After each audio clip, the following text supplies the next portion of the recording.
할렐루야. 오늘 성탄절을 맞아 모든 성도님들에게 예수 그리스도 안에서 주어지는 모든 은혜와 사랑이 충만하게 임하기를 바랍니다. 오늘 함께 나눌 말씀은요, 마태복음 1장 18절에서 25절까지의 말씀을 통해서 유일한 구원자 예수 그리스도에 대해서 함께 생각하면서 은혜 나누기를 원합니다. 오늘 성탄절을 맞아서 저와 여러분이 예수 그리스도를 온전히 믿을 수 있기를 바랍니다.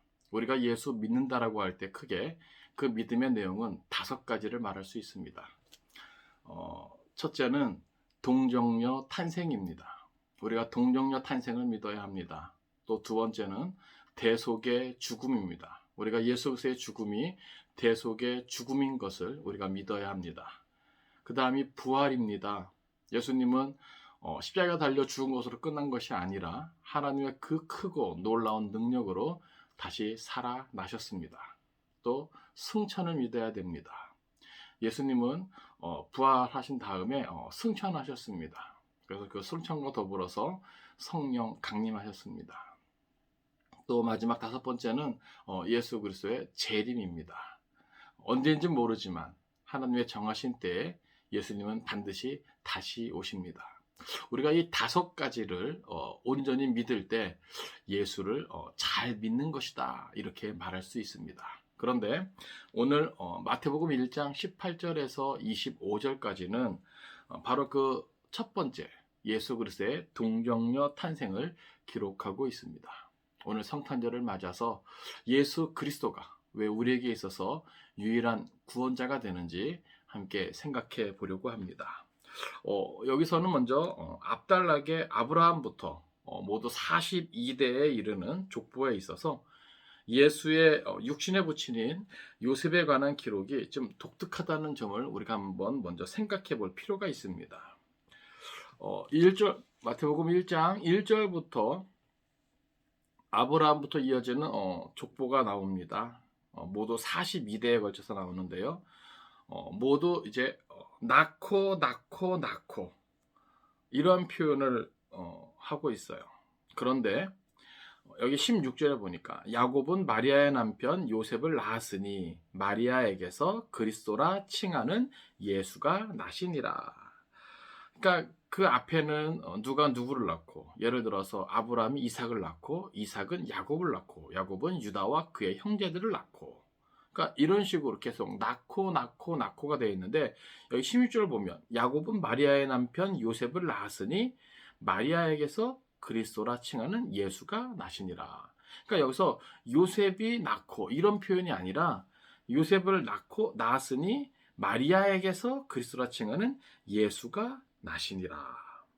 그러니까 요셉 앞까지의 모든 족보의 기록은 한결같이 누가 누구를 낳고 이런 식으로 이어져 있으나 유독 요셉만은 낳았다는 표현이 없습니다. 이것은 우연이 아니라 예수님께서 족보상으로는 요셉의 자손이지만 부계의 혈통을 직접 이어받지 않았다는 사실을 의도적으로 나타나기 위함입니다. 그래서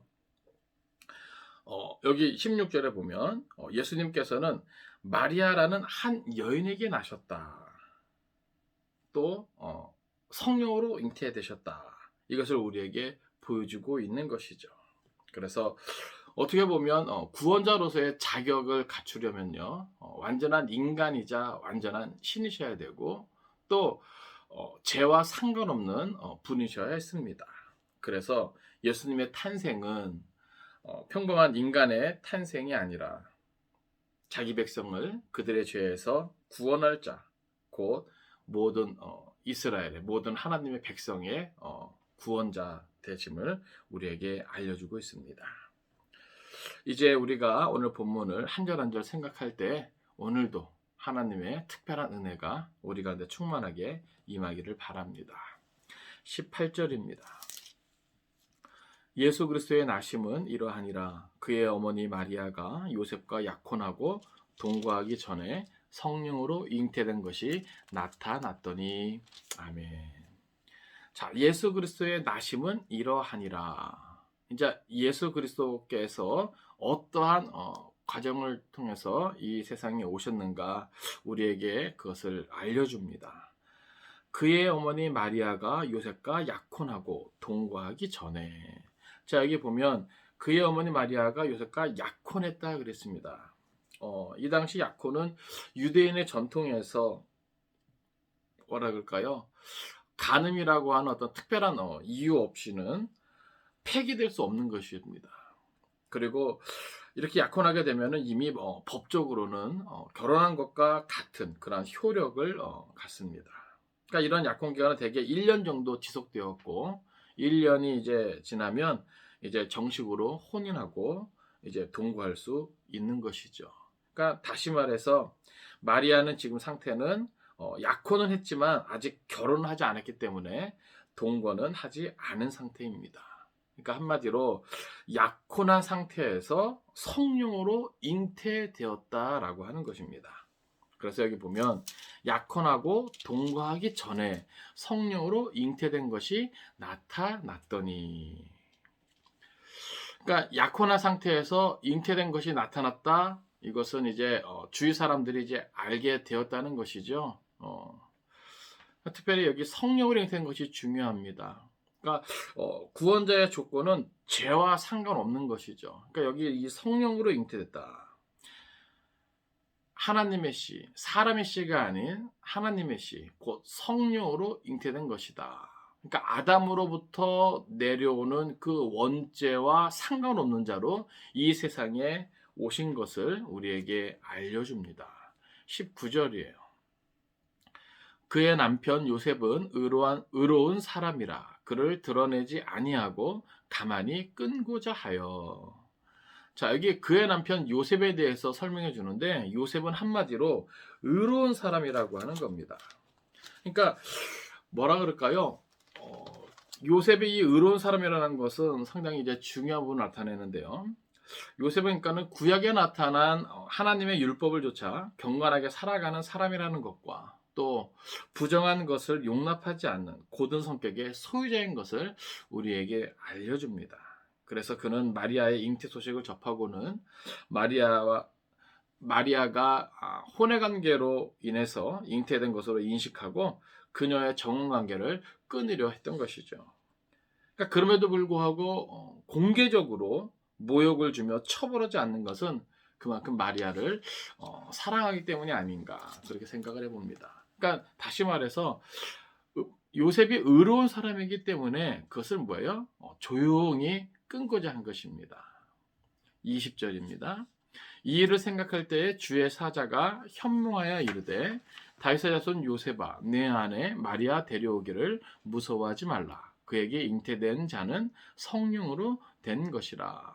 아멘. 자, 여기 보면 이 일을 생각할 때, 그러니까 이것은 그 당시 요셉의 번민이 매우 심했음을 우리에게 보여줍니다. 즉 요셉은 마리아와의 관계를 가만히 끊고자 결정은 했지만 그의 마음의 어떤 감정의 문제는 아직까지 해결되지 않았다는 것을 우리가 엿볼 수 있습니다. 그러니까 그로 인해서 심각한 고민 가운데서 괴로워했던 것이죠. 그러니까 여러분 생각을 해보세요. 한 남자가 한 여자를 만나서 약혼까지 했다면 얼마나 서로 사랑했겠습니까? 그런데 내가 사랑하는 여자가 나와 동거하기 전에 이미 잉태했다. 그것을 내가 알게 되었을 때 그 마음이 얼마나 찢어지겠습니까? 아, 혼외 관계로 인해서 아이가 생겼구나. 그래도 내가 그 마리아를 사랑하니까 율법에 의하면 뭐예요? 그는 겉으로 드러내고 정말 모욕을 주고 처벌할 수 있었거든요. 그런데 마리아를 사랑했기 때문에 요셉은 그것을 원치 않았던 것이죠. 그래서 스스로 이제 마리아에 대한 그런 마음을 정리하고 가만히 조용히 끊고자 했던 것입니다. 사실 결정은 그렇게 했어도 그 마음이 얼마나 심각하겠습니까? 머릿속도 복잡했겠죠. 바로 그러한 표현이 이 일을 생각할 때라는 표현이에요. 근데 그때 주의 사자가 현몽하여 이르되 꿈에 이제 주의 사자가 나타납니다. 그러면서 말하는데 다윗의 자손 요셉아 내 안에 마리아 데려오기를 무서워하지 말라. 그러니까 주저하지 말라는 거예요. 마리아 데려오는 것을 주저하지 말라. 이제 약혼 기간이 거의 다 이제 1년이 다 기한이 차서 이제 혼인하고 이제 데려와서 같이 살아야 되는데, 요셉은 이제 마리아가 잉태됐으니까, 자기와 상관없이 잉태됐으니까 기분이 안 좋겠죠. 그런데 그것 때문에 고민하고 괴로워하는데, 주의 사자가 꿈에 나타나서 말씀해 주시는 거예요. 요셉아, 네 아내 마리아 데려오는 것을 주저하지 마라. 그리고 그에게 잉태된 자는 성령으로 된 것이다. 네가 생각하는 것처럼 혼의 관계에 의해서 생긴 것이 아니라, 마리아가 어떤 부정한 짓을 저질러서 생긴 것이 아니라, 잉태된 것이 아니라 성령으로 된 것이라. 그러면서 또 이야기하는데 21절입니다. 아들을 낳으리니 이름을 예수라 하라. 이는 그가 자기 백성을 그들의 죄에서 구원할 자이심이라 하니라. 아멘. 자, 성령으로 잉태되었는데 이제 그 마리아가 아들을 낳을 것이다. 그러면서 이름을 예수라 하라. 자, 예수의 이름의 뜻이 이제 나오는데, 이는 그가 자기 백성을 그들의 죄에서 구원할 자이심이라 하니라. 아멘. 그러니까 다시 말해서 마리아가 잉태한 그 아이가 자기 백성을 구원할 자로서, 그러니까 죄에서 구원할 자로서 이 세상에 오시는 그러한 자다라고 하는 것을 알려줍니다. 그래서 이름을 예수라 하라. 22절입니다. 이 모든 일이 된 것은 주께서 선지자로 하신 말씀을 이루려 하심이니 이르시되. 자, 이 모든 일이 된 것은, 자, 이렇게 마리아가 남자를 알지 못하는 동정녀의 상태에서 이렇게 성령으로 잉태된 것, 그리고 그 마리아가 이제 아들을 낳아야 되는 것, 이 모든 것이 주께서 선지자로 하신 말씀을 이루려 하심이니. 그러니까 이것이 뭐예요? 하나님의 뜻이라고 하는 거예요. 여러분, 하나님은요, 이 세상을 사랑하십니다. 그래서 이 세상을 구원하길 원하세요. 그런데 하나님의 방법은 바로 동정녀 몸에서 이 세상에 구원자가 나시는 겁니다. 그래서 그 이야기를 선지자들을 통해서 미리 말씀해 주신 것이죠. 그리고 이제 예수님께서 마리아의 몸을 통해서 나오신 것은 바로 그 예언된 그 말씀을 이루려 하심이라.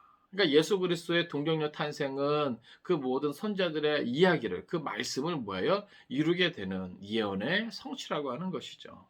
23절입니다. 보라, 처녀가 잉태하여 아들을 낳을 것이요 그의 이름은 임마누엘이라 하리라 하셨으니, 이를 번역한즉 하나님이 우리와 함께 계시다 함이라. 아멘. 자, 이 말씀은 이사야 7장 14절의 말씀을 인용한 것이죠. 보라, 처녀가 잉태하여 아들을 낳을 것이요. 자, 여기 처녀, 바로 그 처녀를 말합니다. 어떤 처녀입니까? 성적인 경험이 없는, 남자를 알지 못하는 바로 그 여인을 말하는데, 보라, 처녀가 잉태하여 아들을 낳을 것이요. 자, 그렇게 남자를 알지 못하는 이가 아들을 낳을 것인데, 그의 이름은 임마누엘이라 하리라. 여기 임마누엘은 뒤에 나오죠. 그 뜻이 이를 번역한즉 하나님이 우리와 함께 계시다 함이라. 그러니까 예수 그리스도는 우리와 함께 계시는 하나님으로 이 세상에 오신 것입니다. 그러니까 다시 말해서 하나님은 이 세상을 구원하시기 원하는데, 이 세상을 구원하기 위해서는 죄 문제를 해결해야만 합니다. 그러니까 이 죄 문제를 어떻게 해결할 수 있겠는가? 그것은 바로 완전한 신이자 완전한 인간으로 동정녀의 몸에서 구원자가 나시는 겁니다. 왜 그렇습니까? 사람의 씨로 말미암는 모든 인생은 다 똑같이 뭐예요? 죄 가운데 있는 거예요. 죄 아래에 있는 겁니다. 우리가 그것을 이제 원죄라고 하죠. 그러니까 이 세상에 물론 위인은 있을 수 있습니다. 위대한 사람이 있을 수 있습니다. 그러나 그도 뭐예요? 죄인이라고 하는 겁니다. 여러분, 구원자가 되기 위해선 다른 사람들, 모든 타인의 죄의 문제를 뭐예요? 대신 담당할 수 있어야 되는 거예요. 근데 똑같은 죄인으로서 누가 누구 죄를 담당합니까? 이건 말이 안 되는 거죠. 그래서 이 세상의 구원자는요, 홀로 죄가 없는 분이어야 합니다. 완전하신 분이어야 합니다. 그래서 이 세상에 동정녀의 몸에서 나신 예수 그리스도만이 원죄와 상관없는 이로 오시게 된 것이죠. 그래서 오직 예수만이 이 세상의 모든 죄를 담당할 수 있는 거예요. 그래서 그의 이름을 임마누엘이라 하리라. 우리와 함께 계시는 하나님. 24절입니다. 요셉이 잠에서 깨어 일어나 주의 사자의 분부대로 행하여 그의 아내를 데려왔으나 25절 아들을 낳기까지 동침하지 아니하더니 나음의 이름을 예수라 하니라. 아멘. 자, 여기 보니까 요셉이 잠에서 깨어 일어나 주의 사자의 분부대로 행하였다, 이렇게 성경은 말하고 있습니다. 그러니까 이전까지는 마음을 정리했어요. 그리고 가만히 끊고자 했습니다. 그런데 그것 때문에 고민하고 번민할 때 꿈에 주의 사자가 나타나서 마리아가 잉태된 그 모든 것을 다 이야기해 줍니다. 그리고 마리아의 몸에서 태어나실 분이 어떤 분인 것을 다 이야기해 줍니다. 그러니까 그것을 뭐예요? 요셉이 꿈에서 다 듣고, 여기 보니까 잠에서 깨어 일어나. 자, 잠에서 깨어나자마자 주의 사자의 분부대로 행했다라고 합니다. 그러니까 여기서 이 행했다라고, 분부대로 행했다라고 하는 것은 그 주의 사자가 일러준 대로 모든 것을 그대로 했다라고 하는 거예요. 정확히 그렇게 했다는 거예요. 그래서 그의 아내를 데려왔으나, 자, 요셉은 마리아가 혼외 관계로 인해서 임신한 줄을 알고 마리아 데려오는 것을 꺼려했어요. 그리고 가만히 드러내지 않고 조용히 끊고자 했습니다. 그런데 이제는 뭐예요? 주의 사자의 그 분부대로 뭐예요? 그 마리아를 데려온 것이죠. 그러면서 또 지혜롭게 행동하는데 25절에 보면 아들을 낳기까지 동침하지 아니하더니, 이게 무슨 말입니까? 이제 데려왔다라고 해서 이제 혼인을 했지만 동거는 했지만 동침하지 않았다라고 하는 거예요. 그러니까 다시 말해서 마리아가 아들을 낳기까지 마리아는 뭐예요? 계속해서 그 동정녀, 남자를 알지 못하는 그 상태를 뭐예요? 유지하게 했다라고 하는 겁니다. 그러니까 이게 얼마나 요셉이 지혜롭고 또 자기가 희생을 한 겁니까? 그래서 아들을 낳을 때까지 요셉은 이렇게 지혜롭게 처신했던 것이죠. 그리고 이름을 예수라 하니라. 그 주의 사자의 분부대로 마리아가 아이를 낳았을 때 그 아이의 이름을 예수라 이렇게 하게 된 것입니다. 사랑하는 성도 여러분, 오늘 성탄절을 맞아서 사실 그 어느 때보다도 조용한 성탄절을 보내는 것 같습니다. 코로나19로 인해서 많이 힘들고 또 어려운 상황 속에서 시끌벅적한 좀 뭔가 좀 요란한 어떤 그런 성탄절보다는 참 조용한 또 그런 성탄절을 보내고 있는 것 같습니다.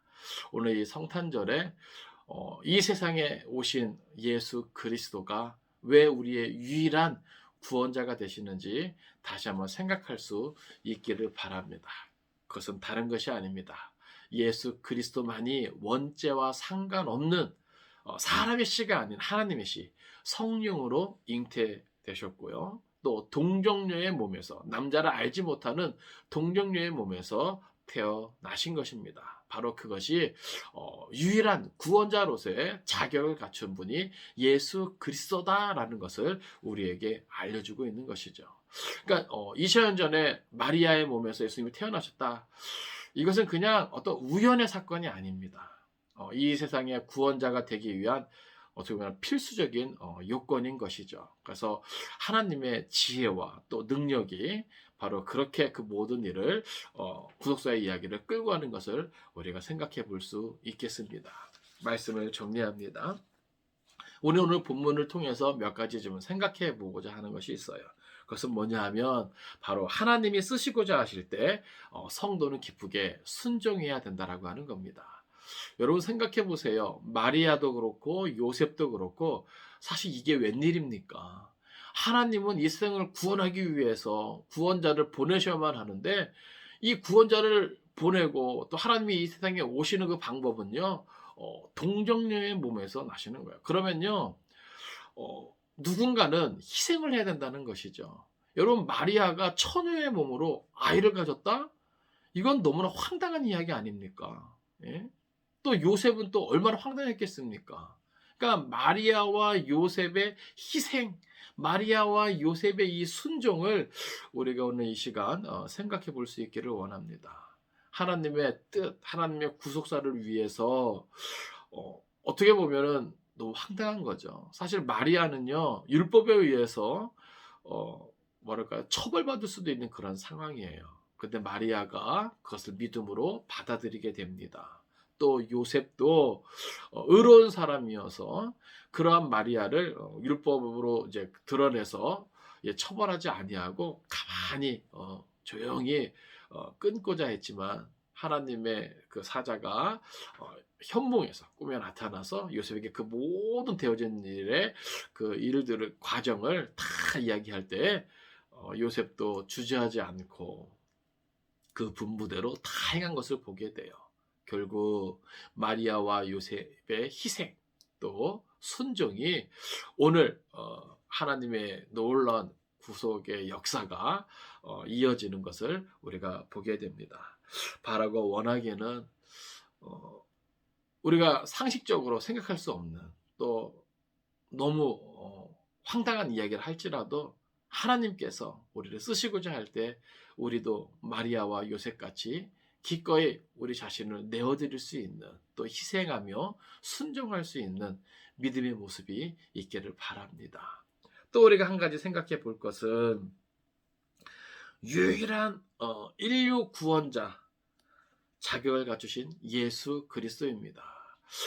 성경이 오늘 본문을 통해서 계속해서 우리에게 알려주는 거예요. 무엇입니까?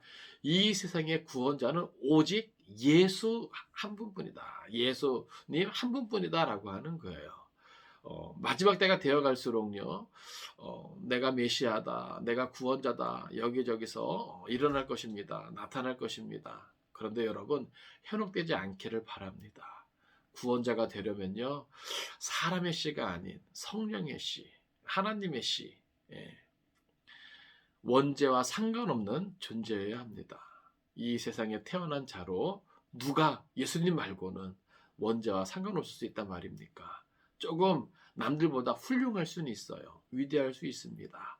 그럼에도 불구하고 그도 똑같은 죄인이기 때문에 남의 죄를, 다른 사람의 죄를 내가 대신 감당할 수 있는 그런 조건이 되지 못합니다. 오직 예수님만이 우리의 죄를 위해서 희생할 수 있다는 사실, 우리의 죄를 담당할 수 있다는 사실, 바로 그분만이 짊어져야 할 그러한 짐이었다는 것이죠. 바라고 원하기는 이 성탄절, 2000년 전에 이 땅에 오시는 그 예수님이 바로 이 세상의 유일한 구원자 되심을 마음속 깊이 새길 수 있기를 바라고, 오늘도 내일도 변함없이 그 예수를 구원자로 인정하며 그분만을 믿고 따를 수 있기를 주님의 이름으로 축원을 드립니다. 예수 그리스도만이 우리의 유일한 구원자 되십니다. 바라고 원하기는 오늘 이 성탄절에 이 모든 예수 그리스도로 말미암아 주어지는 그 모든 은혜와 사랑이 여러분에게 경험될 수 있기를 바랍니다. 기도하겠습니다. 살아계신 아버지 하나님, 그 어느 때보다도 조용한 성탄절을 맞이합니다. 코로나19로 인해서 많이 힘들고 어렵지만 그럼에도 불구하고 오늘 우리가 이 성탄절에 말씀을 통해서 깨닫게 됩니다. 이 세상의 유일한 구원자는 오직 예수 그리스도임을 우리가 기억하기 원합니다. 동정녀 탄생하신 예수님만이 죄와 상관없는 분으로 오직 모든 사람의 죄를 담당할 수 있는 것을 우리가 깨닫기 원합니다. 기록된 말씀을 통해서 예수 그리스도의 동정녀 탄생을 믿음으로 받아들일 수 있도록 도와주옵시고, 그 예수를 나의 구원자로, 나의 구주로 영접할 수 있도록 주님 은혜 베풀어 주옵소서. 그래서 하나님의 구원의 역사에 동참할 수 있는 놀라운 은혜가 이 말씀을 접하는 모든 이들에게 경험되어 줄 수 있도록 하나님 도와주옵소서. 이 성탄절 모든 성도들의 가정과 일터를 주님께 의탁합니다. 많은 문제 가운데 하나님 좌정하사 다스려 주옵시고, 저들의 모든 필요를 채워주시며 저들의 모든 아픔을 치유하여 주옵소서. 오직 하나님께서 허락하시는 그 은혜와 평강을 받아 누릴 수 있도록 역사에 주옵시고 2020년 한 해를 마무리함에 있어서 부족함이 없게 하여 주옵소서. 모든 것을 믿고 감사드리며 예수님의 이름으로 축복하며 기도드리옵나이다. 아멘.